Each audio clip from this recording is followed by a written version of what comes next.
Hello, Sid Roth here. Welcome to my world, where it's naturally supernatural. We had the high privilege, before the book, The Harbinger, even came out, of interviewing. We were the first ones in the country. We had a CD series of The Harbinger by Rabbi Jonathan Cahn, which has gone on to be a New York Times bestseller. Over 2 million of these books have been distributed. But Jonathan called me the other day, and he said, Sid, God has given me a revelation. I call it the mystery of the shemita. And it's so big that it affects everything we as a people are personally doing and will affect the rise and fall of the United States of America.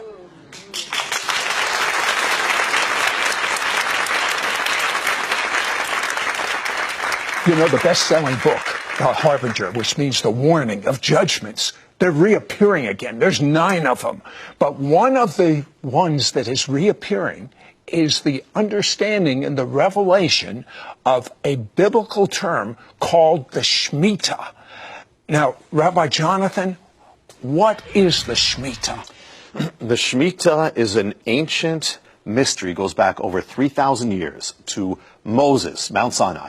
Yet it is affecting everything from 9/11 to the rise and fall of the economy, to the crashing of the stock market, to the rise and fall of nations, everything from World War I, World War II, what is happening right now, and what will happen. It is the most precise, mind-boggling, biblical mystery, and it's coming true now. Now, when you talked about it in your book, The Harbinger, did you have any idea that this would so affect us today in our everyday life? I mean, and how big it is. I knew it was happening. I mean, at least in a certain period, but I had no idea that it didn't just happen then. It's been affecting us, every single one who's watching right now. It's affecting every life since the day we were born and the future. I had no idea until very recently how big it was. It's really mind-blowing. Okay, let's just start with basics. Yeah. What does the shemita mean? What does the word mean? The shemita means the release, but it could also mean, literally, it can also mean the fall or the collapse in Hebrew. It can also mean the shaking. And what it is this. In Mount Sinai, God gave this law to Israel. Every 7th year, you would have a Sabbath year, a year of rest. That rest was called the shemita. There was no sowing, no reaping of the land. And on the last day of the shemita, the day is called Elul 29 on the biblical calendar. On that last day, something unique happens. All credit is wiped away. All debt is wiped away. The financial accounts of the nation are wiped clean. Now, this was to be a blessing. But when Israel turned against God, the shemita comes back as a sign of judgment on a nation that is driving God out of its life. So this is where it affects us particularly today. So the thing is that the shemita affects, as you can see, the economy right away. Today it would be a recession or a depression. I mean, and the Wall Street, it literally is the collapse of our financial realm. So what we're going to see is we're going to have a collapse that's not a blessing. We're going to have the judgment type of collapse. We have already seen it happen, and it's actually getting more specific. The last 2 shemitas have been so exact, so precise since 9/11, and we're coming up to another one as well. So what we're going to see, and this is what blew me away, is it has been affecting everything in our lives from really. There's no end to it. It's amazing, and it's precise, down to the days, the hours, even the seconds. Okay, give us some background. Like they explained every 7 years. Yeah, every 7th year. So you have this rest, and here's the keys to know, because we're gonna see what's happening right now. The keys are, number one, you have the 7-year cycle. So the 7-year cycle, everything stops, and then you have this financial wipeout. Okay. According to the Bible, every 7th year, yes, we have just a blessing from God, or if we haven't done what God's asked, it becomes a judgment. It became a judgment. Actually, in 586 BC, wiped out Jerusalem. They were in Babylon for 70 years, and the Bible says it was because it was timed according to how many shemitas they broke. So it becomes this amazing thing. It not only wipes away accounts, it can wipe away cities and nations. You know, if someone is a non-believer in the Bible as being from God, just looking at these patterns that are affecting us today, that have affected us historically, nations being rising and falling, economies rising and falling. I mean, it's just, how could anyone not be a believer in the Bible? Yeah, amazing. And here, Sid, if you look, here's an example. If you look at the last 40 years of our financial history, you look for, there's 5 great turning points or long-term collapses combined often with recessions. When did they take place? I'll give you an example. 1973, first one. Second one, 1980. Third, 1987. Fourth, 2000. And fifth, 2007, Great Recession. What do you notice about all of them? Every one of them is separated by a 7-year period. I mean, 73 to 80, 7 years. 80 to 87, 7 years. 2000 to 2000, 7 years. Are any of them linked specifically to the year of the Shemitah? 1973, year of the Shemitah. 1980, Shemitah. 87, Shemitah. 2000, Shemitah. 2007, the Shemitah. Every single 100% of them happened according to the appointed time in the Bible. Some of these things went down to the seconds. So if you go, listen, take it larger. Go to the greatest crashes in history, and you'll find, do any of them take place linked to the year of the Shemitah? The majority of them do. I'll give you an example. This is the 3rd greatest crash in history, 1937 and 38. When does the Shemitah happen? 1937 and 38, same year. In fact, when the Shemitah begins, the next day, Wall Street collapses. Here's another one, the Great Recession. When does that happen? It is 2007 and 8.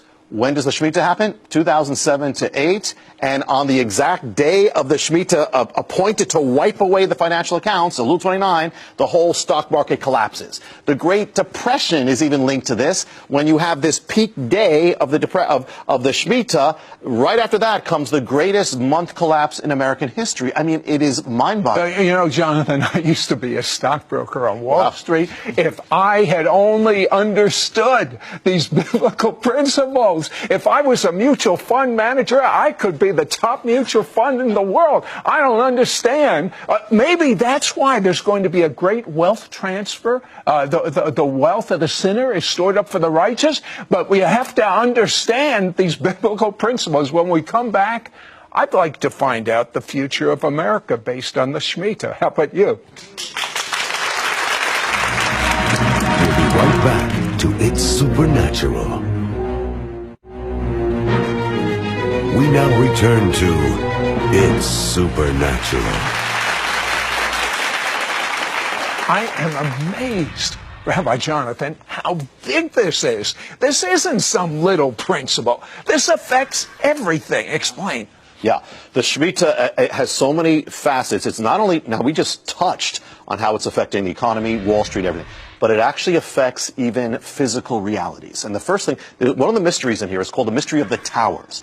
In the Bible, the word for tower is migdal. That comes from a Hebrew word gadal, which means greatness. So there's a link between towers being built and greatness, or, you know, a nation's greatness or its pride, its glory. We're great, you know. Yeah, you know what that reminds me of? The Tower of Babel. Exactly. That's what they were trying to do. We're going to make a name for ourselves. That's exactly. We're going to build a tower up to heaven. That's exactly it. Now, could there be, now there's a mystery here, could it be that the rising of the highest towers in the world actually mark the rising of nations and powers? And we're going to see, this is linked to the Shemitah, it's amazing. For instance, from the Middle Ages, the highest towers were in Europe, the center of power was in Europe.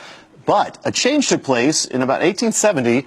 There's the greatest tower rises up in a new land. It's America.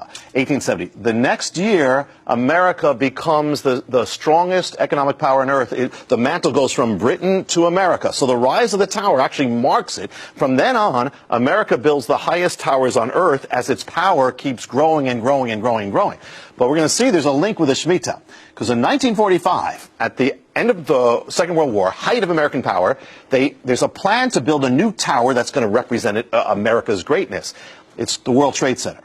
1945 is the year of the Shemitah. The tower is conceived, the World Trade Center, year of the Shemitah. It's begun they start building it in 1966, year of the Shemitah. It's built for a 7-year cycle, the exact cycle of the Shemitah, 7 years of the Shemitah. Finished in 1973, year of the Shemitah.